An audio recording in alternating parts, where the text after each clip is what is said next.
Pandemic situation വല്ലാതെ വളരെ പ്രതികൂലമാകുന്ന രീതിയിൽ എല്ലായിടത്തും കൂടിക്കൊണ്ടിരിക്കുന്നു. In these times, it's very discouraging because of the pandemic all around us. पूरे दुनिया में जो बीमारी की परेशानी है बहुत संकट में हो रहा है. It's very discouraging all around the world because of the disease around us. लेकिन प्रभु हम सबको संभाल रहा है. But God is protecting all of us. प्रभु की आशीष हमारी ऊपर है. And His blessings are upon us. ദൈവ കൃപ മാത്രമേ നമ്മളെ പരിപാലിക്കാൻ കഴിയുകയുള്ളൂ ദൈവജനമേ. Dear children of God, it's only the grace of God that can protect us. നാം ഈ വർഷത്തിന്റെ ആരംഭത്തിൽ കേട്ടതുപോലെ ഓരോ ദിവസവും ജീവിപ്പാൻ ദൈവത്തിന്റെ ബലം നമ്മൾ പ്രാപിക്കണം. As we heard towards the beginning of this year, we need to get the grace of God for every single day.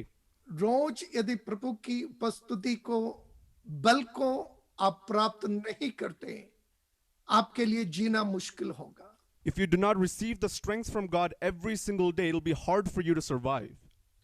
इसलिए रोज प्रभु की उपस्थिति में बैठो. दैव सानिध्यम എല്ലാ ദിവസവും നമുക്ക് പ്രാപിക്കാം. And for this reason, sit before the presence of God every single day. ഇന്നലെ എൻ്റെ അപ്പൻ്റെ പെങ്ങളുടെ മരുമകൻ, അതായത് എൻ്റെ ഫാദറിൻ്റെ എൻ്റെ മാവിയുടെ മകളുടെ ഭർത്താവ് കോവിഡിനാൽ ഈ ലോകം വിട്ട് കടന്നുപോയി. Yesterday, a cousin of mine had to leave this world because of COVID. തനിക്ക് കോവിഡ് ആയിരുന്നു, നെഗറ്റീവായി ആശുപത്രിയിൽ നിന്ന് വീട്ടിൽ വന്നു. പക്ഷെ വീണ്ടും ന്യൂമോണിയ കണ്ടിന്യൂ ആയിട്ട് അടൂരാണ് അവരുടെ വീട്. പെട്ടെന്ന് ആശുപത്രിയിൽ കൊണ്ടുപോയി താൻ ലോകം വിട്ട് കടന്നുപോയി. Initially, the test showed negative for COVID, but as he was coming home, he got pneumonia, and in Adur, he passed away. ഞാൻ അവരെ വിളിച്ചപ്പോൾ വീട്ടുകാരെ പോലും ആ ഡെഡ് ബോഡി ഒന്ന് കാണുവാൻ അനുവദിച്ചില്ല എന്നാണ് ഞാൻ അറിഞ്ഞത്. When I called them, I found out that even the family members were unable to see the dead body. വളരെ വിശ്വാസത്തിന് വേണ്ടി നിൽക്കുന്ന ഒരു കുടുംബമാണ്. This family stood strong for the faith. മരിച്ചുപോയ ബാവുച്ചാന് ഏകദേശം 67 വയസ്സുണ്ട്. ഞങ്ങളുടെ കുടുംബത്തിലെ മൂത്ത ഒരു അംഗമാണ്. പക്ഷേ വളരെ ഫെയ്ത്ത്ഫുൾ ആയിട്ട് ദൈവത്തെ സേവിക്കുന്ന ഒരു മനുഷ്യനായിരുന്നു. My cousin who passed away was 67 years old, but he stood strong for the Lord.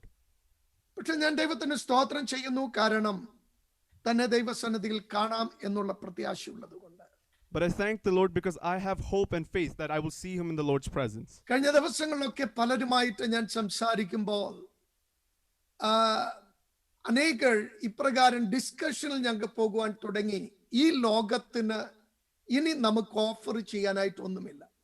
As I was speaking to a few people these past couple of days, I was able to discuss with them the topic that this world has nothing more left to offer us. ये दुनिया में आपको अब प्राप्त करने के लिए, पाने के लिए या बनाने के लिए कुछ भी नहीं है. केवल प्रभु के लिए इंतजार करना है. This world has nothing that it can offer you or that you can gain from it, only to wait for the Lord. प्रभु की उपस्थिति के लिए इंतजार करना है, प्रभु की आगमन के लिए इंतजार करना है. You must wait for the presence of God and also for the second coming of God. क्योंकि रोज दुनिया से लोग जा रहे हैं. Because daily people are leaving this world. जो धर्मी हैं उनके लिए मैं प्रभु को धन्यवाद करते हैं, क्योंकि वो प्रभु की उपस्थिति में है. Those who are faithful, I thank the Lord for them because they're in the presence of God. അനർത്ഥത്തിന് മുമ്പ് നീതിമാൻ ഭൂമിയിൽ നിന്ന് മാറ്റപ്പെടുന്നു എന്നൊരു ദൈവവചനമുണ്ട്.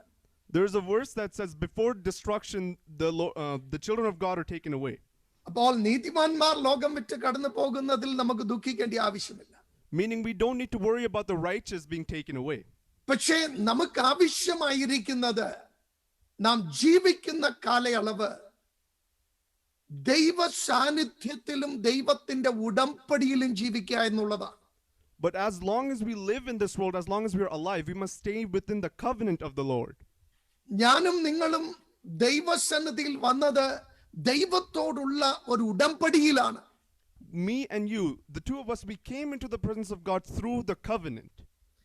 ആ ഉടമ്പടിയെ ഇടയ്ക്കിടയ്ക്ക് ഒന്ന് ഓർക്കുന്നത് ഒത്തിരി നല്ലതാണ്. ആ ഉടമ്പടിയിലേക്കുള്ള ഒരു മടങ്ങിവരവ് നമുക്ക് ആവശ്യമാണ്. It is very good and important that we keep reminding ourselves of the covenant and coming back to it. ഇന്നും ഒരു പ്രായമുള്ള ദൈവദാസനോട് ഞാൻ ഫോണിലൂടെ സംസാരിച്ചപ്പോൾ അദ്ദേഹം ഇങ്ങനെ പറഞ്ഞു, പാസ്റ്റർ ഇത്രയൊക്കെ ആയിട്ടും ഈവൻ ദൈവമക്കളുടെ നടുവിൽ പോലും ഒരു മാറ്റം കാണുന്നില്ലല്ലോ എന്ന് താൻ ദുഃഖിച്ച് പറയുകയുണ്ടായി. I spoke to an elderly man of God today, and he said, even all this, after all this had happened, there is no change amongst the children of God.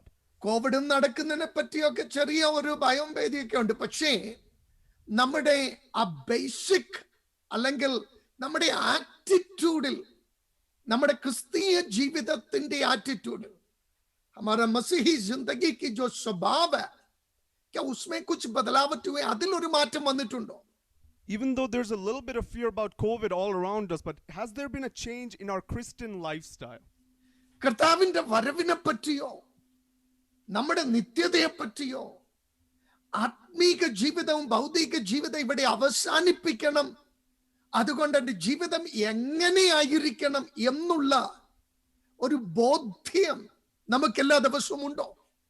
Do we live with the realization that our physical lives will end here and there is a spiritual life to go on? Do we live with that realization? അതുകൊണ്ട് നമ്മുടെ മനസ്സാക്ഷിയെ ഓരോ ദിവസവും നമ്മൾ ഉണർത്തുന്നവരായി തീരണം. And we must become people that revive our conscience day by day.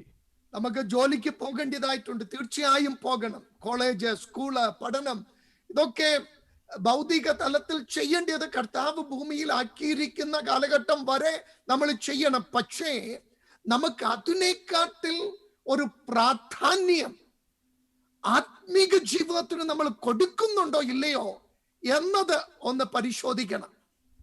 As long as you're in this world, there are things you must do. You need to go to work. You need to go to school for your education. But above that, you need to give more importance to your spiritual life. Do you do that? നമ്മൾ ഈ ഭൂമിക്കുള്ളവരല്ല എന്നുള്ള ഒരു ബോധ്യം, പക്ഷെ അപ്പോൾ തന്നെ നമ്മുടെ ആത്മീക തലത്തിൽ ദൈവവുമായിട്ടുള്ള നമ്മുടെ ബന്ധം അത് എന്നും വരുന്നത് പോലെ ഇങ്ങനെ പോകുകയാണോ, അതോ ഓരോ ദിവസവും നമ്മൾ ആ ആത്മീക ബന്ധത്തെ വീണ്ടും റിന്യൂ ചെയ്യുന്നുണ്ടോ ഇല്ലയോ എന്നുള്ള ഒന്ന് പരിശോധിക്കണം. Do you have the realization that you are not meant for this world? And are you living your spiritual life like you did few years ago? Or are you renewing your spiritual relationship every single day? യോശുവയുടെ പുസ്തകം 24-ാം അധ്യായം. The book of Joshua chapter 24. യഹോശുവ പുസ്തകം 24-ാം അധ്യായം. അതിന്റെ 1-ാം വാക്യം വായിക്കാം. Verse 1. അനന്തരം യോശുവ ഇസ്രായേൽ ഗോത്രങ്ങളെയെല്ലാം ശേഖേമിൽ കൂട്ടി ഇസ്രായേലിന്റെ മൂപ്പന്മാരെയും തലവന്മാരെയും ന്യായാധിപന്മാരെയും പ്രമാണികളെയും വിളിച്ചു. അവർ ദൈവത്തിന്റെ സന്നിധിയിൽ വന്നു നിന്നു. മതി. ഇവിടെ യോശുവ ജനത്തെ എല്ലാം ശേഖേമിൽ വിളിച്ചു കൂട്ടുകയാണ്. Here Joshua is gathering all the people in Shechem. അതിനകത്ത് മൂപ്പന്മാരുണ്ട്, തലവന്മാരുണ്ട്, ന്യായാധിപന്മാരുണ്ട്, പ്രമാണികളുണ്ട്. അവർ ശേഖേമിൽ എവിടെയാ വന്ന് നിൽക്കുന്നത്? ദൈവത്തിന്റെ സന്നിധിയിൽ വന്ന് നിന്നു. In this group, there are officers, there are elders, there are heads of the tribes, and they've all gathered together in the presence of the Lord. सभी आकर परमेश्वर की उपस्थिति में क्यों योशुआ बुलाया है? Why did Joshua call all these people before the presence of the Lord? See, യോശുവ ഇപ്പോൾ താൻ ഒരു ജനറൽ ആയിട്ട് ആ ജനത്തിന്റെ ന്യായാധിപൻ എന്ന് നമുക്ക് പറയാം, ഭരണകർത്താവ് എന്ന് പറയാം, ലീഡർ എന്ന് പറയാം. മോശയ്ക്ക് ശേഷം ദൈവം തെരഞ്ഞെടുത്താണ്. തന്റെ ഭൂമിയിലെ യാത്ര തീരാൻ പോകുകയാണ്. തനിക്ക് നല്ലവണ്ണം അറിയാം. Joshua, who was selected as a successor to Moses, you can call him their leader, their judge, but Joshua knows that his time on earth is about to finish. ഏകദേശം 110 വയസ്സുള്ള യോശുവ, വയോധികനായ യോശുവ ഈ ജനത്തെ അതേ അവരുടെ വാഗ്ദത്ത ദേശത്തിൽ കൊണ്ടുവന്ന് അത് പിടിച്ചെടുത്ത് അവർക്ക് വിഭാഗിച്ചു കൊടുത്ത് അവർ ഭൂമിയിൽ സ്വസ്ഥതയുള്ള അദൈവിക വാഗ്ദത്തം പ്രാപിച്ചുകൊണ്ടിരിക്കുമ്പോൾ Joshua, who is about 110 years old, after he has brought these people, the Israelites, to their promised land, ഈ ജനത്തെ ദൈവത്തിന്റെ മുൻപാകെ കൊണ്ട് നിർത്തുകയാണ്. he is presenting them before the presence of the Lord. യോശുവയുടെ പ്രശ്നം ഇവിടെ വാഗ്ദത്ത ദേശം അല്ല. Joshua's current problem is not the promised land. കാരണം ഈ ഭൂമിയിലെ എല്ലാ വാഗ്ദത്തങ്ങളും നമ്മൾ വിട്ടേ മതിയാകിയുള്ളൂ. Because we need to leave behind every promise of this world. जो कुछ भी आप इस संसार में पाते हैं यीशु के समान, एक दिन हमें वो सब कुछ, चाहे कितना भी आशीषों या दुखों, दर्द, तो सब कुछ हमें छोड़ना बहुत जरूरी है. No matter what you gain in this world, just like Joshua did, one day you need to leave it all behind. See, അബ്രഹാമിന് ദൈവം കൊടുത്ത വാഗ്ദത്തമല്ലായിരുന്നോ കനാൻ ദേശം? The land of Canaan was a covenant, a promise to Abraham. പാലും തേനും ഒഴുകുന്ന ദേശമല്ലേ വാഗ്ദത്ത ദേശം? Isn't the promised land a land flowing with milk and honey? ദൈവം നേരിട്ട് ഭരിക്കുന്ന ഒരു ദേശമല്ലേ കനാൻ ദേശം? Isn't Canaan a land that the Lord rules? ഇതല്ലായിരുന്നു അവർ നോക്കി പാർത്തതും അവർ ലക്ഷ്യമിട്ടതും? Isn't this a land that they waited for and they targeted? ഇതിനു വേണ്ടിയല്ലേ ഇവർ ഈ മരുഭൂമിയിലൂടെ ഒക്കെ 40 സംവത്സരം സഞ്ചരിച്ച് യുദ്ധം ചെയ്ത് പിടിച്ചെടുത്തത്? Isn't this the land that they journeyed 40 years for and took over wars because of? പക്ഷേ യോശുവ ജനത്തെ കൂട്ടി വരുത്തിയത് ഈ വാഗ്ദത്ത ദേശത്തിന്റെ എന്തെങ്കിലുമൊക്കെ ഒന്ന് പറഞ്ഞ് അവരോട് അതിന്റെ അനുഗ്രഹങ്ങളും നന്മകളും പറഞ്ഞു കൊടുത്തിട്ട് പോകാനായിട്ടല്ല. But here Joshua has not gathered these people in any relation regarding the land, but for something else. ഇവർ ദൈവസന്നിധിയിൽ ഒരു തീരുമാനമെടുക്കണം. It is so that these people need to make a decision before the presence of the Lord. ആ തീരുമാനം ഭൗതിക ലോകത്തിന്റെ നന്മകളല്ല, അല്ലെങ്കിൽ Canaan ദേശത്തിന്റെ അക്ഷരീക നന്മകളല്ല യോശുവയ്ക്ക് പ്രശ്നം. And those matters are not of this physical world, not blessings of this world or the land. ദൈവമക്കളെ, ഇത് നമ്മുടെ ജീവിതത്തിൽ വളരെ ഇമ്പോർട്ടൻസ്, അതെ, പ്രാധാന്യമർഹിക്കുന്ന ഒരു വിഷയമാണ്. And this matter is something we need to realize is something very important in our lives. ലോകത്തിൽ ജീവിക്കുമ്പോൾ നമുക്ക് ലോകത്തിൽ ഓരോ ദിവസവും ആവശ്യമായിട്ടുള്ളത് തീർച്ചയായും നാം പ്രാപിക്കണം. നമുക്ക് പട്ടിണി കിടക്കാനും വസ്ത്രമില്ലാതെ നടക്കാനും ഭവനമില്ലാതെ വഴിയരികിൽ കിടക്കാനൊന്നും ദൈവം ആഗ്രഹിക്കുന്നില്ല.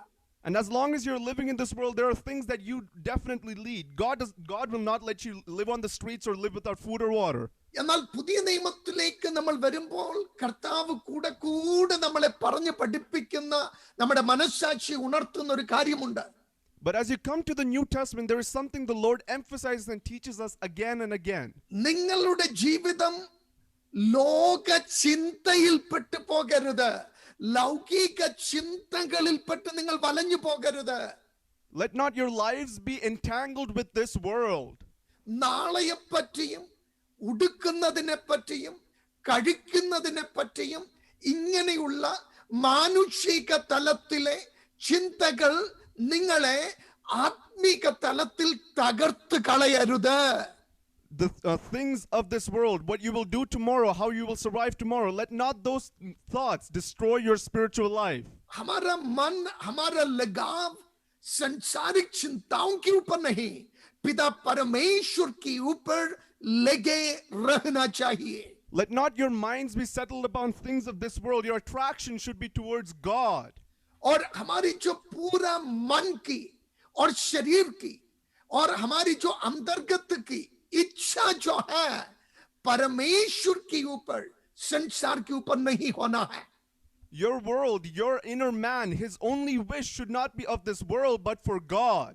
ഞാൻ പലപ്പോഴും എന്നെ പറ്റി പോലും ഭയപ്പെട്ടു പോകുന്നു. കർത്താവേ, ഈ കനാൻ ദേശത്തിന്റെ മുന്തിരിയും ഇതിന്റെ പാലും തേനിലും ഞാൻ പെട്ടുപോകുന്നുവോ? അതെ, നീ തന്ന നന്മകളാണ്. പക്ഷേ ഈ നന്മകളിൽ എൻ്റെ ഏറ്റവും അതിപ്രധാനമായിരിക്കുന്നത് ആ ഒരു ബന്ധം ഞാൻ കാത്തു സൂക്ഷിക്കുന്നുണ്ടോ? Sometimes I even worry about myself, about this land, the Canaan that God has given to me, the blessings of this land. Am I giving more importance to it, and am I forgetting my relationship to you, God? See, ഇവിടെ യോശുവ ജനത്തെ ശേഖേമിൽ കൂട്ടിയത് കനാന്റെ നന്മകളെ പറ്റി വർണ്ണിപ്പാനായിട്ടല്ല, അവരും ദൈവമായിട്ടുള്ള ആ ഉടമ്പടിയെ ഒന്ന് റിന്യൂ ചെയ്യുവാനായിട്ടാണ് ശേഖേമിൽ അവരെ കൂട്ടിയത്. Here Joshua did not gather these people to remind them about the land of Canaan, but to renew their covenant with God. അതിന്റെ അർത്ഥം എന്താ? കനാനെക്കാട്ടിൽ പ്രാധാന്യം അവർക്ക് ദൈവമായിരിക്കണം. And what does that mean? Joshua is teaching them there is God who needs to be more important than the land of Canaan. ഇന്ന് രാത്രിയിൽ ദൈവജനമേ, ദൈവത്തെക്കാൾ എന്തിനെങ്കിലും നമ്മൾ പ്രാധാന്യം കൊടുക്കുന്നുണ്ടെങ്കിൽ നാം ഷേഖേമിലേക്ക് ഒന്ന് മടങ്ങിപ്പോയേ മതിയാകിയുള്ളൂ. Dear children of God, if there's anything in your life that you're giving more importance to than God, you need to come to Shechem. അതിന് കാരണം യോശുവയ്ക്കറിയാം, 110 വയസ്സുള്ള യോശുവ അവന്റെ ഓട്ടം അവസാനിക്കാറായി. നമുക്കറിയില്ല ഏത് സമയത്താണ് നാം ഭൂമിയെ വിടുന്നത്. അതുകൊണ്ടാണ് സങ്കീർത്തനക്കാരൻ പറയുന്നത്, എന്റെ നാളുകളെ എണ്ണുവാൻ എന്നെ പഠിപ്പിക്കണമേ എന്ന്. Here Joshua knows that his time is about to end on this world, but each one of us, we do not know when it ends, which is why the psalmist says, Lord, teach me to count my days. എത്ര പേരാണ് പെട്ടെന്ന് ലോകത്തിൽ നിന്ന് മാറ്റപ്പെടുന്നത്? There are so many people who suddenly leave this world behind. കർത്താവ് നമ്മളെയും വിളിക്കുമ്പോൾ നമുക്ക് പോയേ മതിയാകിയുള്ളൂ. And when the Lord calls us, we have to go. പക്ഷേ അത് നിത്യമായിട്ടുള്ളതാണ്. ആ നിത്യതയുടേതായിട്ടുള്ള ചിന്തകളും അതിന്റെ ഭാരങ്ങളും നിത്യമായിട്ടുള്ള എന്റെ ജീവിതത്തിന്റെ ബന്ധങ്ങൾ ആത്മമണ്ഡലത്തിൽ ഞാൻ കാത്തു സൂക്ഷിക്കുന്നോ ഇല്ലയോ, അതോ കനാനിൽ ഞാൻ പെട്ടുപോയോ എന്ന് നാം പരിശോധിക്കണം. But when the Lord calls us, He calls us to eternity, and we must realize that it's of eternity. And search within yourselves, am I stuck here in Canaan or am I thinking of eternity?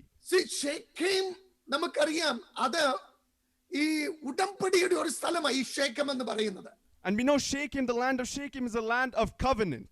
അബ്രഹാമാണ് ആദ്യമായിട്ട് ഷേഖേമിൽ ദൈവത്തിന്റെ അനുഗ്രഹം ഈ ദേശം മുഴുവനും നിനക്ക് തരും എന്ന് ദൈവം അബ്രഹാമിനോട് പറയുന്നത് ഉൽപ്പത്തി പുസ്തകം 12-ാം അധ്യായത്തിൽ ഷേഖേമിലാണ്.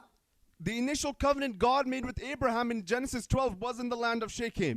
ഈ ഷേഖേം എന്ന് പറയുന്ന സ്ഥലം യെരുശലേമിനും ശമര്യയ്ക്കും ഇടയ്ക്ക് നിങ്ങൾ സഞ്ചരിക്കുമ്പോൾ ഏകദേശം യെരുശലേമിൽ നിന്ന് ഒരു 10-30 കിലോമീറ്റർ ദൂരത്തിൽ ചെല്ലുമ്പോൾ ഇരുവശത്തും, അതായത് തെക്കും വടക്കും, 2 പർവ്വതങ്ങളുടെ നടുവിൽ കിടക്കുന്ന ഒരു സ്ഥലമാണ്. Shechem is a land situated between Jerusalem and Israel and Samaria, in between 2 mountains. ഈ ആ പർവ്വതം നമുക്ക് വളരെ പരിചിതമായിരിക്കുന്ന പേരുകളാണ്. ഏബാൽ പർവ്വതം തെക്ക് വശത്തും, ഗരിസീം പർവ്വതം നോർത്തേൺ വടക്ക് വശത്തും. ഇതിന്റെ നടുവിലാണ് ഈ ഷേഖേം എന്നുള്ള പട്ടണം സ്ഥിതി ചെയ്യുന്നത്. And this land of Shechem is situated between Ebal and another mountain. നമുക്കറിയാം ഏബാലും ഗരിസീമും അത് വളരെ മോശ അതെ ഇസ്രായേൽ ജനത്തോട് അവിടെ വെച്ച് ഉടമ്പടി പുതുക്കുന്നതായിട്ട് നമുക്ക് കാണുവാൻ കഴിയുന്നുണ്ട്. And between these mountains, Ebal and Gerizim, we see that Moses renewing his covenant with the Lord. See, ഷേഖേം എന്നുള്ള വാക്കിന്റെ അർത്ഥം ഷുമൽ കൊടുക്കുക, ഷോൾഡർ, ഷുമൽ എന്നൊക്കെയുള്ള അർത്ഥമാണ് ആ സ്ഥലത്തിന്റെ വാക്കിന്റെ അർത്ഥം. The word Shechem means to lend a shoulder, to give support. See, Abraham ഷേഖേമിൽ എത്തിയപ്പോഴാണ് ദൈവം അവനോട് സംസാരിക്കുകയും അവന്റെ ആദ്യത്തെ യാഗപീഠം ഈ 2 പർവ്വതങ്ങളുടെ ഇടയിൽ അവൻ പണിയുന്നതായിട്ട് നമുക്ക് കാണുവാൻ കഴിയുന്നുണ്ട്. See, we see that when Abraham gets to Shechem, this is where he builds his first altar to the Lord. उत्पत्ति का पुस्तक 12 का 6 और 7 आप पढ़ेंगे. शेखेम जो जगह है उसके संबंध में पढ़ सकते हैं. परमेश्वर अब्राहम को सबसे पहले प्रतिज्ञा वहां पर दे रहे और अब्राहम वेदी वहां पर बना रहे. അപ്പോൾ ഇതിന്റെ രണ്ടിന്റെയും നടുവിൽ അബ്രഹാം അത് യാഗപീഠം പണിത് ദൈവത്തെ ആരാധിക്കുന്നതായിട്ട് കാണുവാൻ കഴിയുന്നു. And between these 2 mountains, you can see in Genesis 12 verses 6 and 7 where Abraham builds his first altar to the Lord. ദൈവത്തിന്റെ വാഗ്ദത്തം അബ്രഹാം പ്രാപിച്ച സ്ഥലമാണ് ഷേഖേം. Shechem is a land where Abraham received the covenant from the Lord. ആരാധനയുടെ സ്ഥലമാണ് ഷേഖേം. Shechem is a land of worship. യാഗപീഠം പണിയപ്പെടുന്ന സ്ഥലമാണ് ഷേഖേം. Shechem is a place where the altar is built. അവിടെയാണ് യോശുവ ഇതാ ഈ ജനത്തെ ഒരു ഉടമ്പടി റിന്യൂ ചെയ്യുവാനായിട്ട് കൊണ്ടുവന്നിരിക്കുന്നത്. This is where Joshua has brought these people to renew the covenant. ദൈവമക്കളെ, ഈ ദിവസങ്ങളിൽ നമുക്കും ദൈവമായിട്ട് നാം പ്രാപിച്ച വാഗ്ദത്തങ്ങളിലേക്ക്, ദൈവമായിട്ട് നാം ചെയ്ത ഉടമ്പടികളിലേക്ക്, ദൈവമായിട്ടുള്ള ദൈവത്തെ ആരാധിക്കുന്ന ആ യാഗപീഠത്തിന്റെ അനുഭവത്തിലേക്ക് ഈ ദിവസങ്ങളിൽ നാം ഓരോരുത്തരും മടങ്ങി വന്നേ മതിയാകിയുള്ളൂ. Dear children of God, we need to return back to the blessings, the covenants, and the worship altars we have made with the Lord. ദൈവമായിട്ടുള്ള ആ യാഗപീഠത്തിന്റെ അനുഭവം, അതിലേക്ക് ഈ ദിവസങ്ങൾ നമുക്ക് മടങ്ങി വരാം. We need to come back to that experience of the altar of worship with the Lord. ഇനി അത് മാത്രമല്ല, നമുക്കറിയാം യാക്കോബ് ബഥേലിലേക്ക് പോകുമ്പോൾ ശേഖേമിൽ വന്നപ്പോഴാണ് ലാബാന്റെ വീട്ടിൽ നിന്ന് കൊണ്ടുവന്നതായിട്ടുള്ള ഗ്രഹവിഗ്രഹങ്ങളെ എല്ലാം കൂടെ എടുത്ത് കുഴിച്ചിടുന്നത് നമുക്ക് കാണുവാൻ കഴിയുന്നത്. Not only that, we can see it's when Jacob is on his way to Laban's house. All the idols that he had brought with him, he buries them here in Shechem. उत्पत्ति 35 का 1 से 4 तक जब आप पढ़ेंगे, शेकेम वो जगह है जहां पर याकूब ने अपनी पूरे मूर्तियों को गाड़ दिया है. 35ന്റെ ഒന്നും നമുക്ക് അറിയാവുന്നതുകൊണ്ട് വായിക്കണ്ട. യാക്കോബ് അവിടെ അതേ തന്റെ ദൈവ സാന്നിധ്യം നഷ്ടപ്പെടുത്തുന്ന, ദൈവമല്ലാത്തതായ അതേ സകല മ്ലേച്ഛതയും മാറ്റുന്ന ഒരു സ്ഥലമാണ് ഷെഖേം എന്ന് പറയുന്നത്. We can see in Genesis chapter 35 that Jacob buries all the idols and everything that is against, unholy to the Lord in the land of Shechem. ബഥേലിൽ ദൈവ സാന്നിധ്യം അനുഭവിക്കണമെങ്കിൽ ഷെഖേമിൽ കുഴിച്ചിടപ്പെടേണ്ടതെല്ലാം നാം കുഴിച്ചിട്ടേ മതിയാകിയുള്ളൂ. If you need to experience the presence of the Lord in Bethel, you need to bury everything. You need to bury in Shechem. ഇവിടെ സ്വർണമോ വെള്ളിയോ എന്നുള്ളതല്ല, വില കൂടിയ വസ്ത്രമോ ആഡംബരമോ എന്നുള്ളതല്ല.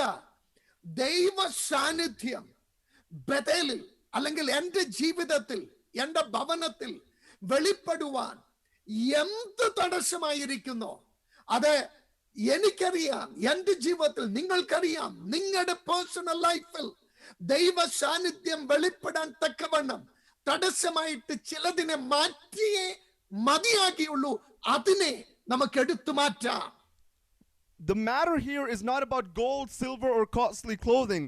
It's about what stands between you and the presence of God. And each one of us know what it is in our lives, and we need to remove it from our lives. ലാബാന്റെ വീട്ടിൽ കാണുന്നതെല്ലാം നമ്മുടെ വീട്ടിൽ കാണാൻ പാടില്ല.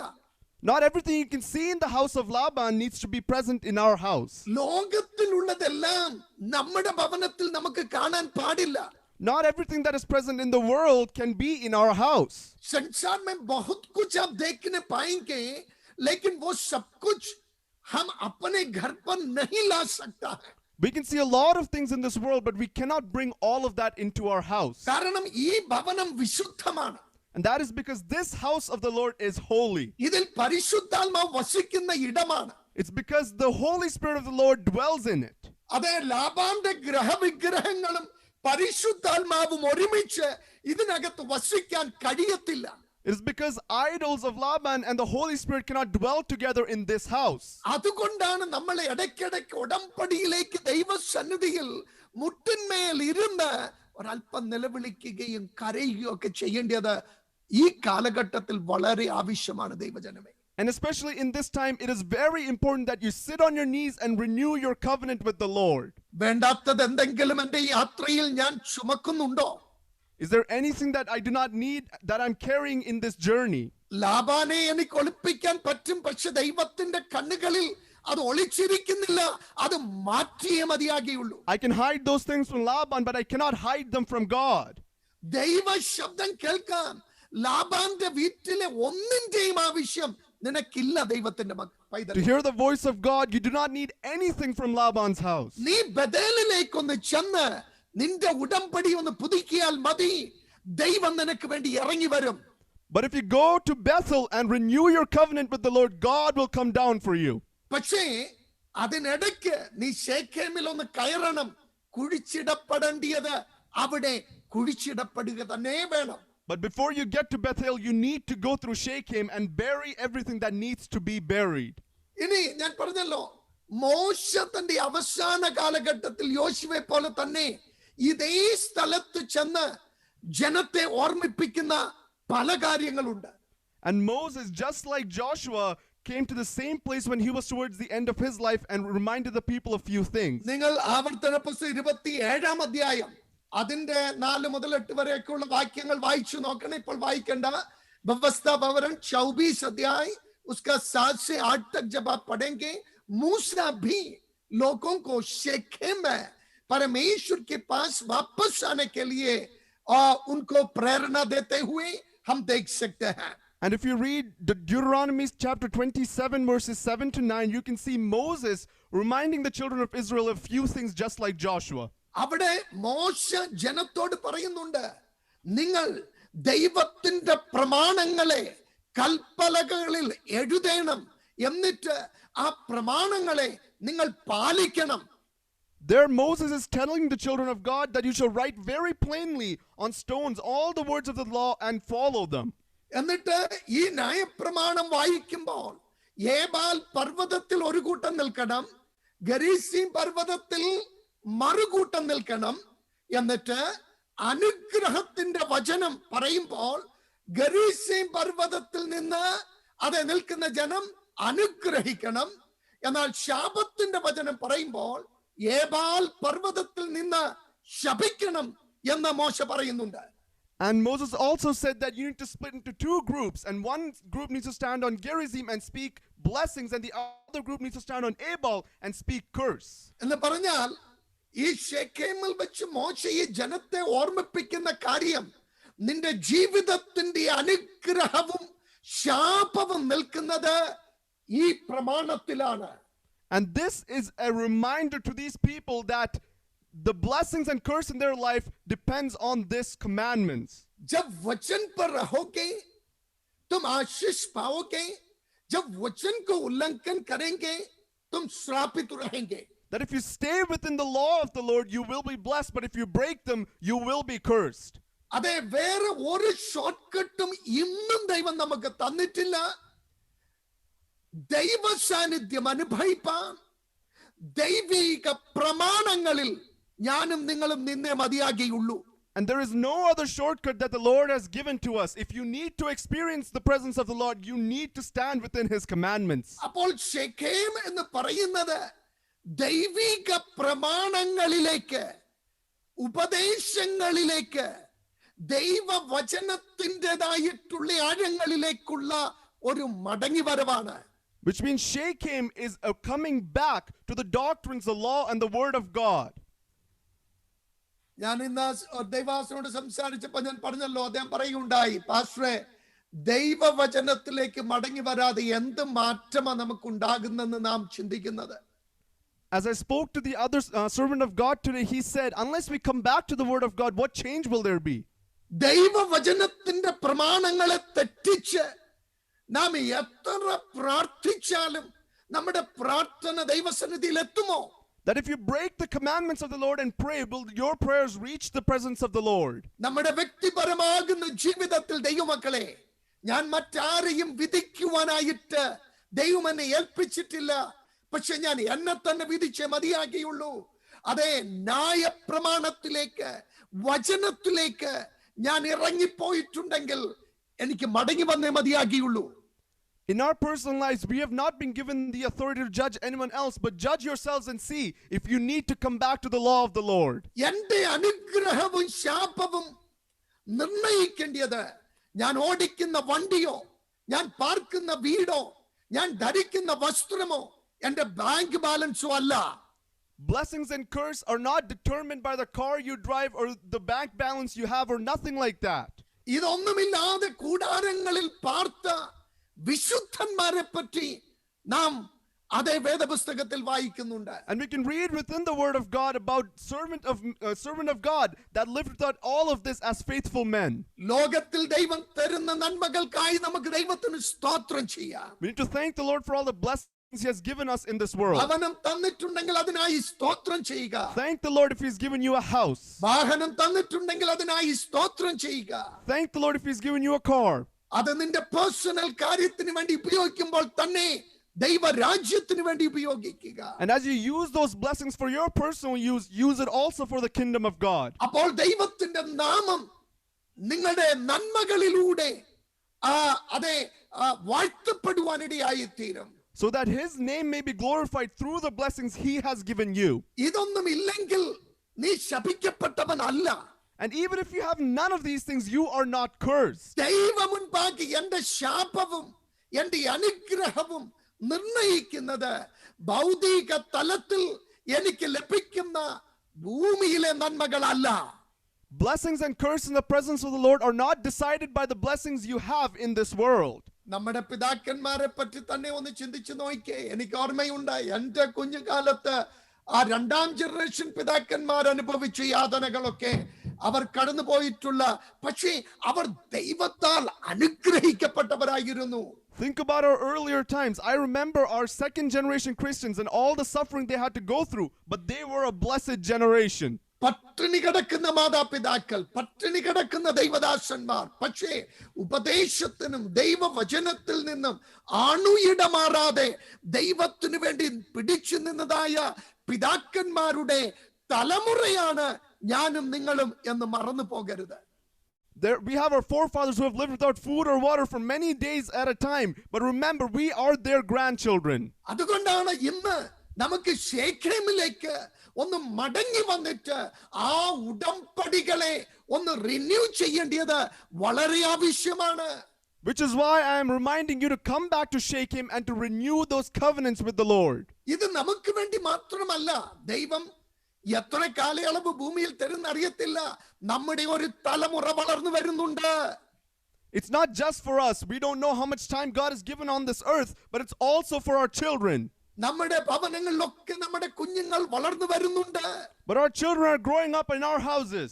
എന്റെ മാതാപിതാക്കൾ അനുഭവിച്ചതല്ല ഞാൻ അനുഭവിക്കുന്നതല്ല എന്റെ മക്കളും അവരുടെ മക്കളും അനുഭവിക്കാൻ പോകുന്നത്. I am not experiencing what my parents experienced, and my children won't experience what I have experienced. എന്നാൽ അതേ ഒറ്റ ആഗ്രഹം ഇതേയുള്ളൂ, ദൈവമേ നിന്നിൽ നിലനിൽക്കണം. കാരണം അതുപോലെയുള്ള ഒരു വല്ലാത്ത അതിഭയങ്കര കാലഘട്ടത്തിൽ ഞാനും നിങ്ങളും വന്നു നിൽക്കുകയാണ്. But I only have one desire, that I need to stand strong with you, for you, O Lord, because we have come to such a terrible time. എന്റെ ശാപവും അനുഗ്രഹവും നിർണയിക്കേണ്ടത് ഈ തിരുവചനമായിരിക്കണം. മാനദണ്ഡം ഇതായിരിക്കണം. My curse and blessing need to be decided by this word of God. और जो कुछ परमेश्वर की वचन में मुझे आशीष दिया गया उसमें मैं आशीषवंत रहेंगे, और जो श्रापित करेंगे मैं श्रापित बन जाएंगे. संसार की चीजों पर नहीं, आशीष पर नहीं. इसलिए मूसा कहते हैं तुम वचन पर वापस आ जाओ. And all the blessings I have are from this word, which is why Moses says to come back to this word. നിങ്ങള് യോശുവയുടെ പുസ്തകം 8-ാം അധ്യായം പഠിക്കുമ്പോൾ മോശ പറഞ്ഞതുപോലെ തന്നെ യോശുവ ശേഖേമിൽ വന്നിട്ട് കൽപ്പലക എടുത്ത് പ്രമാണങ്ങളെ എഴുതി അതേ ഏബാൽ പർവ്വതത്തിലും ഗരീസിം പർവ്വതത്തിൽ നിന്നുകൊണ്ട് അനുഗ്രഹവും ശാപവും വിളിച്ചു പറയുന്നത് നമുക്ക് കാണുവാനായിട്ട് കഴിയും. And in Joshua chapter 8, we can see Joshua coming to these two mountains and saying out blessings and curses just like Moses had commanded. ഓ ഈ ദിവസങ്ങളിൽ ആ ദൈവവചനത്തിലേക്ക്, ആ വചനത്തിന്റെ ഉപദേശങ്ങളുടെ സത്യങ്ങളിലേക്ക്, അതിന്റെ പ്രമാണങ്ങളിലേക്ക് നമുക്ക് ഒന്ന് മടങ്ങിപ്പോകാം. Let us come back to these truths, these laws and its doctrines these coming days. ഇപ്പോൾ മോശയുടെ കാലഘട്ടവും കഴിഞ്ഞു. ഇനി യോശുവ ജനത്തെ ഭൗതിക കനാനിൽ കൊണ്ടെത്തിച്ചു. Here Moses' time is over and Joshua has brought them to Canaan. ഇനി ഈ ജനത്തെ നിത്യതയുടെ കണ്ണുകളിലേക്ക് അല്ലെങ്കിൽ ദൈവത്തിങ്കിലേക്കൊന്ന് തിരിക്കുവാൻ അത് യോശുവ ശ്രമിക്കുകയാണ്. And now Joshua is trying to change their attention from this Canaan to eternal Canaan. ഇവർ ആരായിരുന്നു, ഇപ്പോൾ അവർ എന്താണ്, അവർ എങ്ങനെ ആയിരിക്കണം എന്നുള്ള 3 കാര്യങ്ങളാണ് ഈ 24-ാം അധ്യായത്തിൽ യോശുവ മരിക്കുന്നതിന് മുമ്പ് ഈ ജനത്തെ ഓർമ്മിപ്പിക്കുന്നത്. And here in chapter 24, Joshua is trying to remind them the people they used to be, the people they are right now, and the people they are meant to be. और यीशु ये भी कहते हैं यहाँ पर कि तुम चुन लो, एक चुनाव रख लो, തെരഞ്ഞെടുക്കാനായിട്ടുള്ള ഒരു സമയം കൂടെ യോശുവ ജനത്തിന് കൊടുക്കുകയാണ്. And Joshua is also giving them an opportunity to choose amongst themselves. ഞാൻ വിശ്വസിക്കുന്നു നാം ജീവനോടിരിക്കുന്നത് ഇന്ന് ഈ വചനം ശ്രദ്ധിക്കുന്നത് അതെ ദൈവം നമ്മളോട് ചെയ്യുന്ന കരുണ ഇതാണ്. നമുക്കും ജീവിതത്തിൽ ചിലത് തെരഞ്ഞെടുക്കുവാൻ മാത്രമുള്ള സമയം ദൈവം നൽകിയിരിക്കുകയാണ്.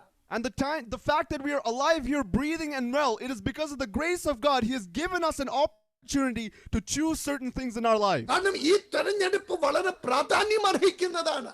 That is because this time to choose is rather very important. ഇത് ഈ ജനത്തെയും അവരുടെ മക്കളെയും അവരുടെ കുടുംബത്തെയും ബാധിക്കുന്ന ഒരു തെരഞ്ഞെടുപ്പാണ്. Because this decision affects not only them but their families and their grandchildren. ഇനി അത് മാത്രമല്ല ഈ തെരഞ്ഞെടുപ്പ് അവരുടെ ബന്ധം ദൈവവുമായിട്ടുള്ളത് അവരുടെ നിത്യതയെ ബാധിക്കുന്ന ഒരു തെരഞ്ഞെടുപ്പാണ്.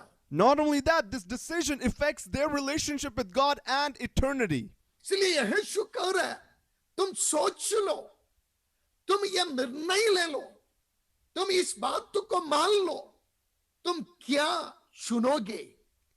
Which is why Joshua is telling these people, choose, realize and understand, what will you select today? ആ തെരഞ്ഞെടുപ്പിന് വേണ്ടിയാണ് ദൈവത്തിന്റെ മുൻപാകെ യോശുവ ഇവരെ കൊണ്ട് നിർത്തിയത്. And for this selection is why Joshua brought these people before the presence of the Lord. നമുക്ക് എന്തെങ്കിലും തെരഞ്ഞെടുക്കണമെങ്കിൽ ദൈവത്തിന്റെ മുമ്പിൽ ചെന്നിരിക്കണം.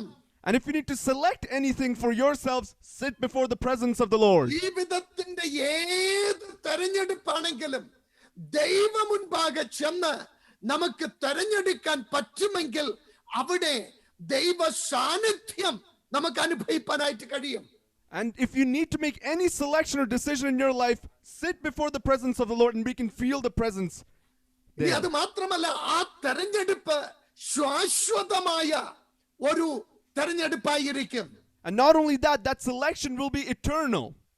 ഇവിടെ യോശുവ നിങ്ങൾ അതിന്റെ താഴോട്ട് വായിക്കുമ്പോൾ യോശുവ പറയുന്ന രണ്ട് മൂന്ന് കാര്യങ്ങൾ. ഒന്ന്, നിങ്ങൾ ദൈവം മുൻപാകെ ഒരു ഡിസിഷൻ എടുക്കുക. And a few things that Joshua says in that chapter is, you need to choose before the presence of the Lord. എന്നാൽ ആ തീരുമാനം എടുക്കുന്നതിന് മുൻപ് നിങ്ങളുടെ കഴിഞ്ഞ കാലങ്ങളെ ഒന്ന് നിങ്ങൾ ചിന്തിക്കണം.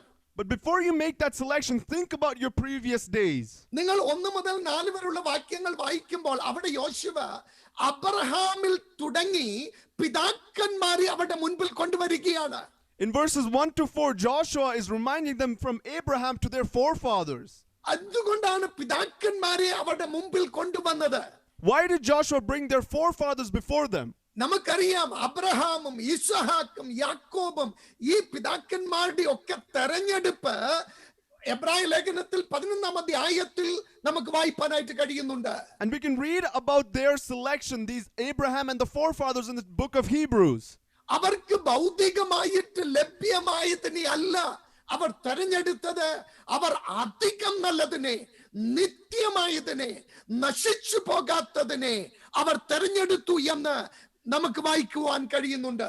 And we can read in the book of Hebrews that these forefathers and the patriarchs did not pick things of this world, but things that were eternal.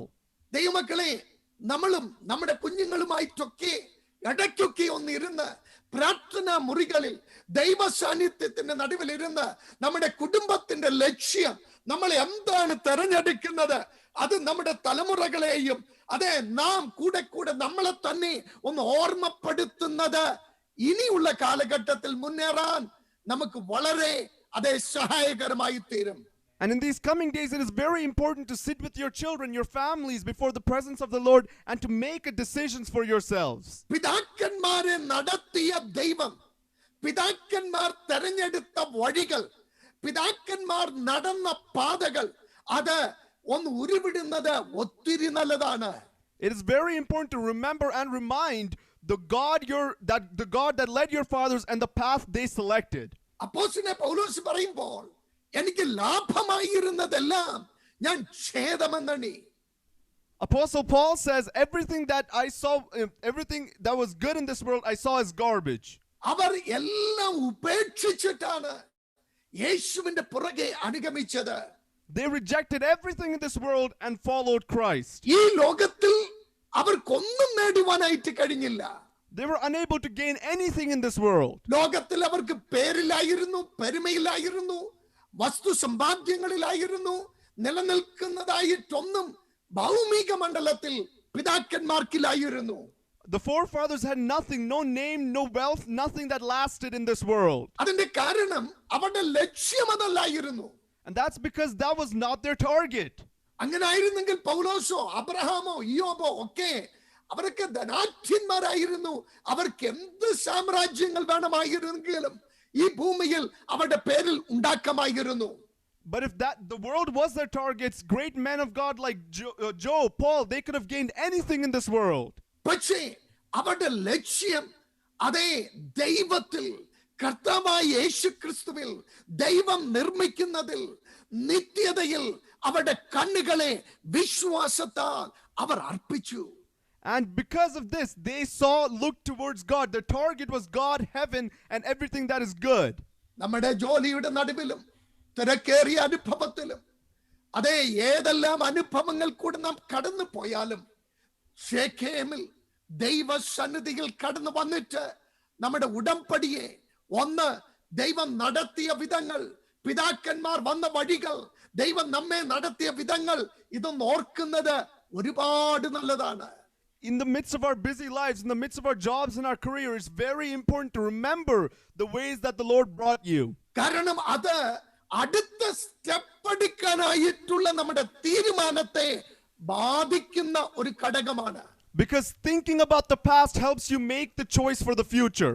എന്നിട്ട് നിങ്ങൾ അടുത്തത് നിങ്ങൾ അതിന്റെ താഴോട്ട് 5 വാക്യങ്ങൾ വായിച്ചാൽ ദൈവം ഈ ജനത്തെ വിടുവിച്ച വിധത്തെ ഒന്ന് ഓർക്കുവാനായിട്ട് യോശുവ ദൈവസന്നിധിയിൽ അവരെ ഓർമ്മിപ്പിക്കുന്നു. And if you read from verses 5 onwards, you can see how Joshua reminds them of how the Lord brought them. മിസ്രയീമിന്റെ അടിമത്തത്തിൽ നിന്ന് ദൈവം ഇവരെ വേർതിരിച്ച് അതേ മരുഭൂമിയിൽ ഇവരുടെ കഷ്ടതയിൽ ഇവരുടെ ആവശ്യങ്ങളിൽ ദൈവം ഇവരെ നടത്തിയ വിധങ്ങൾ. How the Lord saved them from the slavery in Egypt and brought them out as a separated group of people. यहाँ पर 2 बात यहोशू इन लोगों से कह रहे. पहली बात यह है कि कैसे परमेश्वर ने उनकी बाप दाताओं को चलाया. दूसरा परमेश्वर यह कह रहे कैसे परमेश्वर इनको मिस्र से निकाला. इसको स्मरण करो. इसके बाद निर्णय ले लो. നമുക്കും ദൈവജനമേ ദൈവം നമ്മളെ വിടുവിച്ച വിധങ്ങളെ മറക്കാൻ പറ്റുകയില്ല. And us, dear children of God, let us not forget of the ways that the Lord has brought us. ഇന്ന് നിങ്ങൾക്ക് ഓരോരുത്തർക്കും ഒരു സാക്ഷ്യമുണ്ട്. ദൈവം നിങ്ങളെ മിസ്രയീമിൽ നിന്ന് എങ്ങനെയാണ് വെളിയിലേക്ക് കൊണ്ടുവന്നത്. Here, every single one of you has a testimony of how the Lord brought you out of the land of Egypt. ഇനി അത് മാത്രമല്ല, ഈ മരുഭൂമി യാത്രയിൽ എത്ര അത്ഭുതകരമായിട്ടാണ് ദൈവം നിങ്ങളെ നടത്തുന്നത്. അത് നിങ്ങളുടെ സാക്ഷ്യമാണ്. But not only that, your testimony also includes how the Lord has miraculously brought you through this journey so far. ഇടയ്ക്കിടയ്ക്ക് കുഞ്ഞുങ്ങളെ ഒക്കെ ഒന്ന് ഇരുത്തി അവർക്ക് ഇഷ്ടമാണെങ്കിലും ഇല്ലെങ്കിലും ദൈവം എങ്ങനെയാണ് നടത്തുന്നത്, നിങ്ങളിങ്ങനെ കഷ്ടപ്പെടുന്നതും ജോലി ചെയ്യുന്നതും അതെ ഇതൊക്കെ അവർ കാണുന്നുണ്ടായിരിക്കാം. പക്ഷേ ആത്മീക ജീവിതത്തിന്റെ സ്ട്രഗിളും ഭൗതിക ജീവിതത്തിൽ നിങ്ങൾ കടന്നു പോകുന്നതായിട്ടുള്ള അനുഭവങ്ങളും അതെ അവർ നന്മകൾ അനുഭവിക്കുമ്പോൾ തന്നെ ഇതിന്റെ എല്ലാം പുറകിൽ പ്രവർത്തിക്കുന്ന ദൈവത്തിന്റെ കരങ്ങളെ നാം തലമുറകളോട് പറഞ്ഞു മനസ്സിലാക്കണം. കാരണം കർത്താവിന്റെ വരവിന് താമസമെങ്കിൽ നാം പാർക്കുന്ന ഒരു കാല സമയത്തിലല്ല നമ്മുടെ തലമുറ ഇനി പാർക്കുവാൻ പോകുന്നത്. Oftentimes you just sit down with your children and remind them of the ways that the Lord has brought you. Even though you work very hard, you need to remind them that it is God that has led them. ഇവിടെ യോശുവ പറയുന്നത് നിങ്ങൾക്ക് എന്തെങ്കിലും ഉണ്ടെങ്കിൽ ഈ Canaan ദേശത്തിൽ ശത്രുക്കളെ അതെ മുടിച്ചതും അല്ലെങ്കിൽ അവരെ തോൽപ്പിച്ചതും ദേശങ്ങൾ പിടിച്ചെടുത്തതും നിങ്ങൾ പ്രാപിക്കുന്ന പാലും തേനും അതേ നന്മകളും അനുഗ്രഹങ്ങളും നിങ്ങൾക്ക് എന്തെങ്കിലും പറയാനായിട്ടുണ്ടെങ്കിൽ അത് ദൈവത്തിൽ നിന്ന് ലഭിച്ചത് മാത്രമാണ്. Here Joshua is reminding the people that if they've gained anything in this world, be it the milk and honey from this land or anything, it is because of God. कुछ भी तुमने नहीं पाया, जो कुछ तुम पा रहे, जो कुछ तुमने लिया है, जो कुछ तुम अनुभव कर रहे हैं, ये परमेश्वर की ओर से है, इसलिए परमेश्वर को स्मरण करो. You have not earned anything by your own self-will, but everything you have received is from the blessings of God. ഇനി അതിന്റെ 14 വാക്യം ഒന്ന് വായിച്ചേ. Read verse 14. ചൗദാപദ്. ആകയാൽ നിങ്ങൾ യഹോവയെ ഭയപ്പെട്ട് അവനെ പരമാർത്ഥതയോടും വിശ്വസ്തയോടും കൂടെ സേവിക്കുവിൻ. നിങ്ങളുടെ പിതാക്കന്മാർ നദിക്കക്കരെയും മിസ്രൈമിലും വെച്ച് സേവിച്ച ദേവന്മാരെ ഉപേക്ഷിക്കുകയും യഹോവയെ തന്നെ സേവിക്കുകയും ചെയ്യുവിൻ. ഇവിടെ ഈ ജനത്തോട് ഈ ഭക്തന് പറയാനായിട്ടുള്ളത് ഇത് മാത്രമാണ്. ആകയാൽ നിങ്ങളെ കഴിഞ്ഞ കാലങ്ങൾ നടത്തിയ വിധങ്ങളും നിങ്ങളെ കൊണ്ടുവന്നതും നിങ്ങളെ വിടുവിച്ചതും അത്ഭുതകരമായി നിങ്ങളെ നടത്തിയ ദൈവത്തെ നിങ്ങൾ ഓർക്കുമ്പോൾ അവനെ സേവിക്കുക. Here Joshua only has one thing to tell these people. It is to remember the God that brought you and miraculously saved you and to select him. നിങ്ങൾ ഈ 2 വാക്യങ്ങൾ നോക്കിയാൽ 6 പ്രാവശ്യം യോശുവ എടുത്തു പറയുന്നുണ്ട്, നിങ്ങൾ ദൈവത്തെ സേവിക്കുക. If you look carefully at these 2 verses, it is said here 6 times to serve the Lord. സേവിക്കുക എന്ന് പറഞ്ഞാൽ അതിനകത്തൊന്ന് അനുസരണം വരുന്നു. And within serving, one thing is obedience. 2 സേവിക്കുക എന്ന് പറഞ്ഞാൽ താഴ്മ വരുന്നു. And within serving comes humility. 3 സേവിക്കുക എന്ന് പറഞ്ഞാൽ നമ്മുടെ ഭാഗത്ത് നിന്ന് നമ്മൾ പ്രവർത്തിക്കണം, ചെയ്യണം, നമ്മൾ ചെയ്യേണ്ടിയ കടമകൾ. And the third thing within serving is acting upon it, doing ഇവിടെ something on our യോശുവ part. പറയുന്നു, നിങ്ങൾ യഹോവയെ സേവിക്കുക. And here Joshua is telling these people, serve the Lord. നിങ്ങളെ അതെ നടത്തിയ വിധങ്ങളൊക്കെ ഓർക്കുന്നത് നല്ലതാ, പക്ഷേ തീരുമാനമെടുക്കേണ്ടത് ഞാനും അതെ ഞങ്ങളുടെ തലമുറകളും ഞങ്ങൾ ജീവനുള്ള ദൈവത്തെ സേവിക്കും.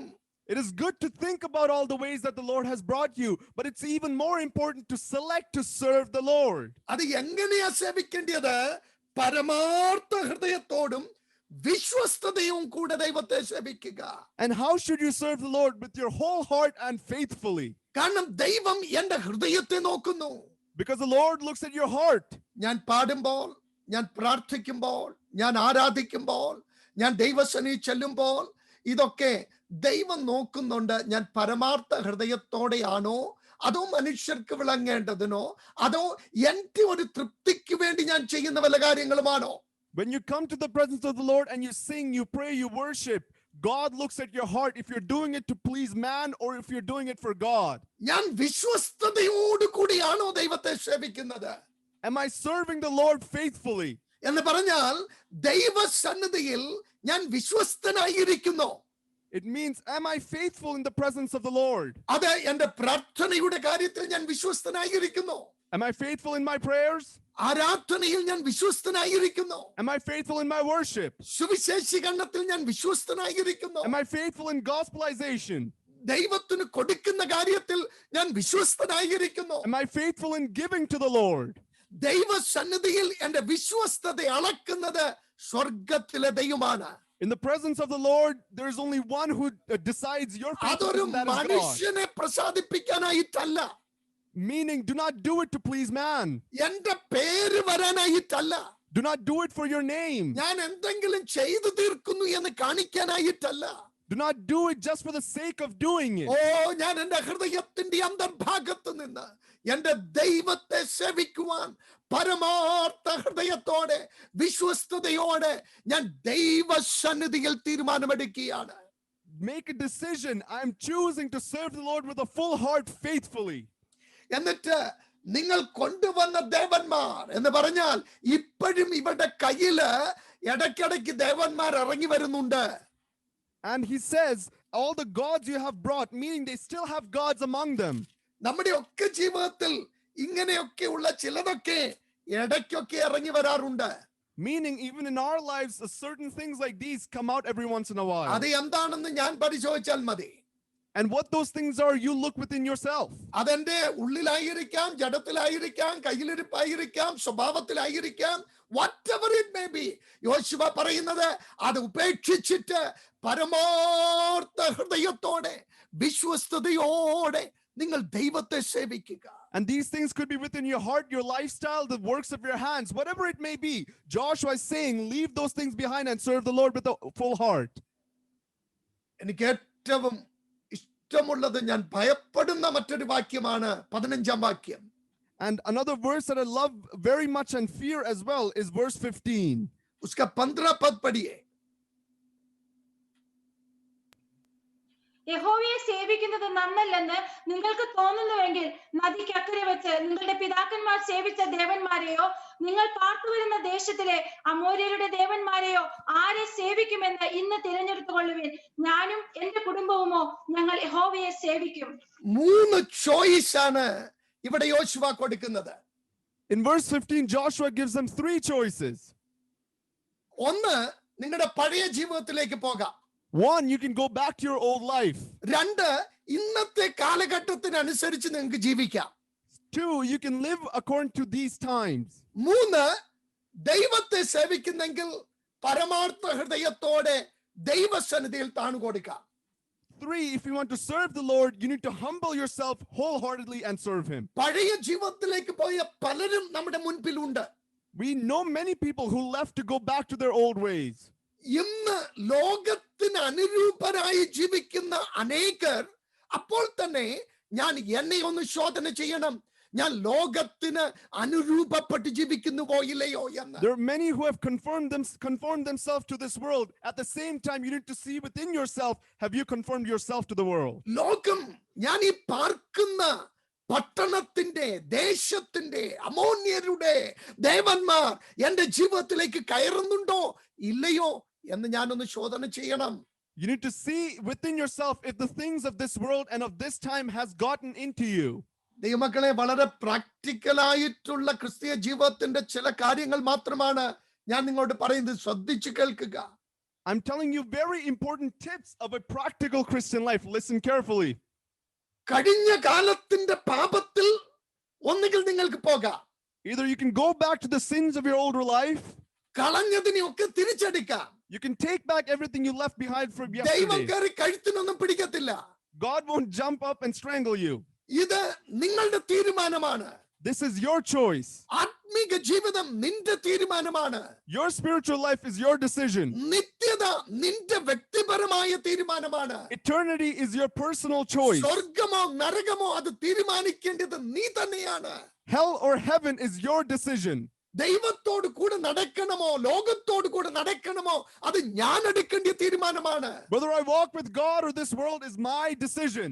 ഈ തീരുമാനം ദൈവം എനിക്ക് വിട്ടിരിക്കുകയാണ്. And this decision, the choice has been given to you. എന്നാൽ ആദം എടുത്ത തെറ്റായ ഒറ്റ തീരുമാനമാണ് ലോകം മുഴുവനും പാപത്തിന് അധീനതയിലേക്ക് പോകുവാനിടയായി തീർന്നത്.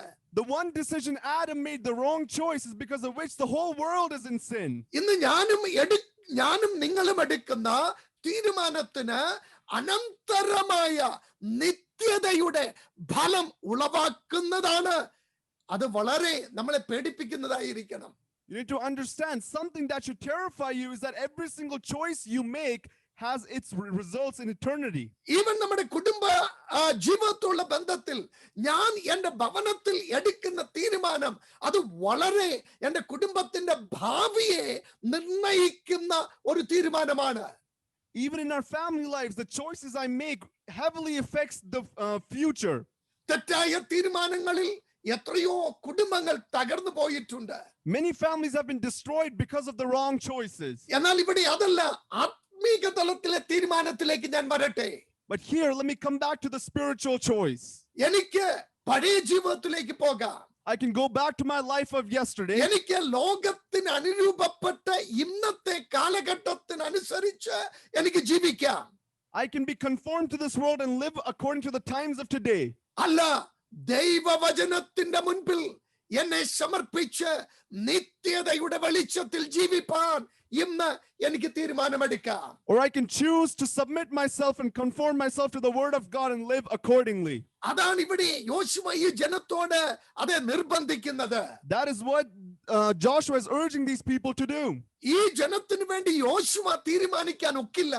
And Joshua cannot make the selection for these people. എന്നാൽ യോശുവന്റെ തീരുമാനം പറയുന്നുണ്ട്, ഞാനും എന്റെ കുടുംബവും അത് അവന്റെ പേഴ്സണൽ വ്യക്തിപരമാകുന്ന തീരുമാനമാണ്. But Joshua is saying, but as for me and my family, that is his personal decision. പക്ഷെ നിങ്ങൾ ആരെ തെരഞ്ഞെടുക്കും അത് ഇന്ന് തീരുമാനിക്കുക. But who you will choose, you need to decide today. എനിക്ക് വ്യക്തിപരമായിട്ടുള്ള ഒരു തീരുമാനമുണ്ട്, വ്യക്തമായ ഒരു തീരുമാനമുണ്ട്. I have a clear personal decision for myself.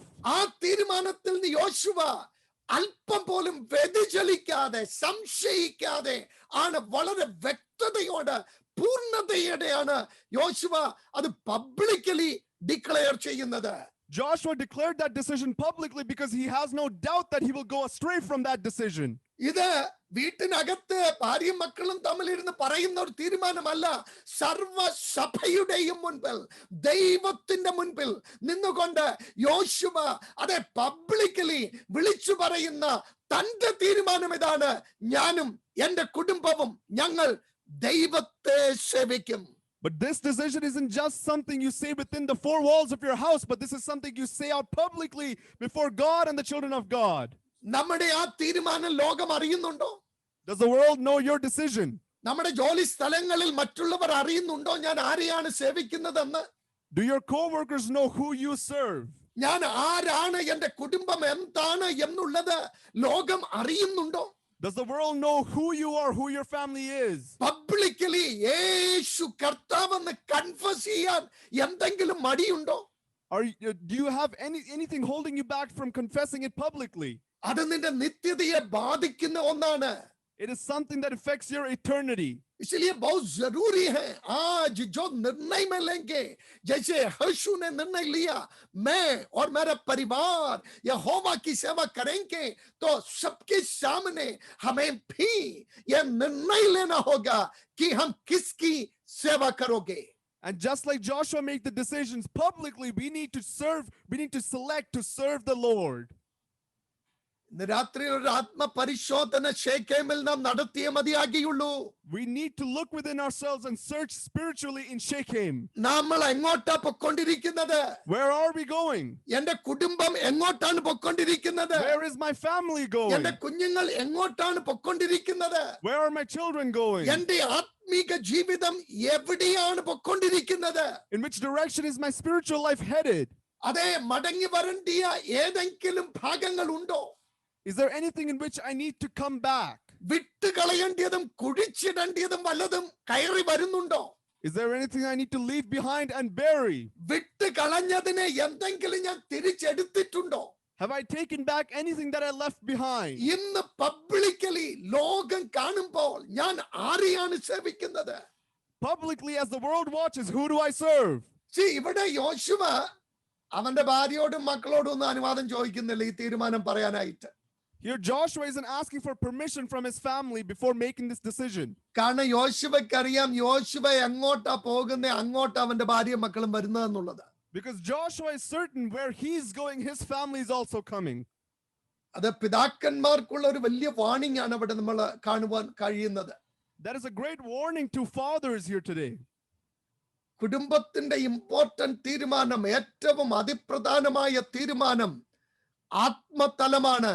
അതിൽ നമ്മൾ ഫെയിലായാൽ തലമുറ മുഴുവനും നഷ്ടമാകുകയാണെന്ന് സഹോദരന്മാരെ നിങ്ങൾ ചിന്തിക്കണം. Dear brothers, dear fathers, you need to understand this very important spiritual decision that if you fail, you will lose your children as well. കഴിഞ്ഞ കുറച്ച് നാൾ മുമ്പ് ഞാനൊരു വളരെ ഇൻട്രസ്റ്റിംഗ് രണ്ട് പെയിന്റിങ് ഇങ്ങനെ മനസ്സിലാക്കിയുണ്ടായി. A few days ago, I saw a very interesting painting. ഒരു Christian ആർട്ടിസ്റ്റിന്റെ painting ആണ്. It was a painting by a Christian artist. ഒരു ഫാമിലി ആദ്യത്തേത് ഒരു ഫാമിലി ചർച്ചിലേക്ക് പോകുകയാണ്. Initially, a family is going to church. പിതാവിന്റെ കയ്യിൽ കറുത്ത ഒരു ബൈബിൾ ഉണ്ട്. The father has a black Bible in his hand. പുള്ളി നല്ല സൂട്ടൊക്കെ ഇട്ട് അതിന്റെ പുറകിൽ മാതാവും കുഞ്ഞുങ്ങളെ കരങ്ങൾ പിടിച്ച് ചർച്ചിലേക്ക് പോകുന്ന ഒരു painting. He has a suit on, and behind him is his family holding their hands going to church. രണ്ടാമത്തെ പെയിന്റിംഗില് ഇങ്ങനെയാണ് താൻ തന്റെ ഭാവനയിൽ വരച്ചിരിക്കുന്നത്. And in the second painting, it's drawn in his thoughts. അമ്മയും രണ്ട് പെമ്മക്കളും കൈപിടിച്ച് ചർച്ചിലോട്ട് പോകുന്നുണ്ട്. The mother and two daughters are going to church. അപ്പൻ ഒരു കസേരയിൽ ഒരു ചുരുട്ടൊക്കെ വലിച്ച് ഇങ്ങനെ ഇരിക്കുകയാണ്. മകൻ അതിന്റെ അടുത്ത് നിൽപ്പുണ്ട്. The father is sitting on a chair with a smoke in his hand, and his son is next to him. അപ്പം ആ പെയിന്റിങ്ങിന്റെ അർത്ഥം ഞാൻ എക്സ്പ്ലെയിൻ ചെയ്യേണ്ട ആവശ്യമില്ലല്ലോ. I don't need to explain the meaning of the painting. ഒന്നുകിൽ അപ്പൻ ആരാധനയൊക്കെ അതിന്റെ പകുതിക്ക് കയറി ചെല്ലാൻ നിൽക്കുകയായിരിക്കും, മോനും അന്നേരം പോകാൻ നിൽക്കുകയായിരിക്കും. Either the father is on his way to church and the son is there as well, അല്ലെങ്കിൽ ആത്മീകത്വം മുഴുവനും സഹോദരിമാർക്ക് വിട്ടുകൊടുത്തു കാണും. or he has left all of spirituality to the women in the house. എന്നാൽ യോശുവയുടെ ഡിസിഷൻ വളരെ സ്ട്രോങ് ആയിരുന്നു. But the decision of Joshua was rather very strong. അതെ, സ്ത്രീയുടെ തല പുരുഷനാണ്. The head of the woman is the man, പുരുഷന്റെ തല ക്രിസ്തുവാണ്. and head of the man is Christ. അപ്പം ക്രിസ്തുവിന്റെ അധികാരത്തിന്റെ കീഴിൽ പുരുഷൻ നിൽക്കുന്നു.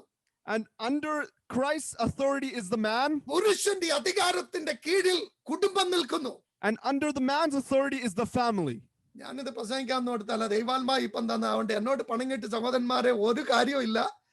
ഞാൻ ചിന്തിച്ച കാര്യമല്ല ദൈവാത്മാവ് എന്റെ ഹൃദയത്തിൽ തന്നോണ്ടിരിക്കുന്നത്. I do not want to preach from this, but what the Spirit of the Lord is telling me, I am saying it. നീ എങ്ങോട്ട് പോകുന്നു അങ്ങോട്ട് നിന്റെ കുടുംബം പൊക്കൊണ്ടിരിക്കുകയാണ്. Where you are going, your family is going with you. അതുകൊണ്ട് തീരുമാനത്തിൽ മാറ്റം വരുത്തണമെങ്കിൽ ശേഖേമിൽ ദൈവസന്നിധിയിലേക്ക് മടങ്ങി വാ. And if you have to make a decision today, come back to Shechem. നീ എടുക്കുന്ന തീരുമാനം നിന്റെ തലമുറയെ ബാധിക്കുന്നതാണ്. The decision you make today affects your children. നിന്റെ നിത്യതയെ ബാധിക്കുന്നതാണ്. It affects your eternity. യോശുവ എടുത്ത തീരുമാനം ഞാനും എന്റെ കുടുംബവും, ആ കുടുംബത്തിൽ യോശുവയോടൊപ്പം അവന്റെ ഭാര്യയും മക്കളും ഉണ്ടായിരുന്നു. The decision that Joshua made, me and my family, in that decision, him, his wife, and his children were there. ഭാര്യ ഭാര്യയുടെ വഴിക്കും മക്കൾ മക്കളുടെ വഴിക്കും അപ്പൻ അപ്പന്റെ വഴിക്കുമുള്ള ആത്മീക മണ്ഡലമല്ല. It wasn't a spiritual life where the father is in his way, the children theirs, and the wife on her own. അതുകൊണ്ടാണ് നാം ശേഖേമിലേക്ക് വന്ന് തീരുമാനത്തെ പുതുക്കേണ്ടത് ആവശ്യമായിരിക്കുന്നത്. Which is why we need to come back to Shechem and renew our decision. എന്റെ കുടുംബം എവിടെങ്കിലും വ്യതിചലിക്കുന്നുണ്ടോ? Has my family gone astray somewhere? എന്റെ തീരുമാനത്തിന് എന്തെങ്കിലും മാറ്റം സംഭവിച്ചിട്ടുണ്ടോ? Has there been any changes to my decision? ഞാൻ ഇന്ന് ആരെയാണ് സേവിച്ചുകൊണ്ടിരിക്കുന്നത്? Who am I serving today? എന്റെ ലക്ഷ്യം എന്താണ്? What is my goal? നമ്മുടെ കണ്ണുകളെ അടയ്ക്കാം. Let's all close our eyes. നമ്മുടെ തീരുമാനത്തെ ഒന്ന് പുതുക്കാം. Renew our decision. ശേഖേമിൽ ദൈവസന്നിധിയിലേക്ക് ഒന്ന് മടങ്ങി വരാം. Let us come back to Shechem in the presence of the Lord. प्रभु की उपस्थिति में वापस आ जाए. Let us come back to the presence of the Lord. जो कुछ प्रभु से निर्णय लिया उस निर्णय को हम दोहराना जरा सा सोचे. क्या मैं प्रभु की उपस्थिति में जैसे यहोशू ने निर्णय लिया उस निर्णय पर खड़े हैं? Let us remember and renew the decision that Joshua made. Am I standing in the presence of the Lord like him? अनुग्रह और श्राप प्रभु की उपस्थिति में है. Blessings and curse are in the presence of the Lord. या तो मैं पुराना जिंदगी में वापस जा सकता है, Either I can go back to my life of yesterday, या आज संसार के अनुसार मैं जीवन बिता सकता है, or I can live my life according to the times of today. या यहोशू के समान कर सकते हैं मैं मेरे प्रभु की सेवा करूंगा. Or like Joshua, you can make a decision that as for me and my family, we will serve the Lord. और हमारा प्रार्थना ये बन जाए, प्रभु आज समर्पण करता हूं. And let our prayer be today that, oh Lord, I'm submitting myself. आइए प्रार्थना में जाएंगे. कन्नड़ क्या नमक प्रार्थिका. Amen.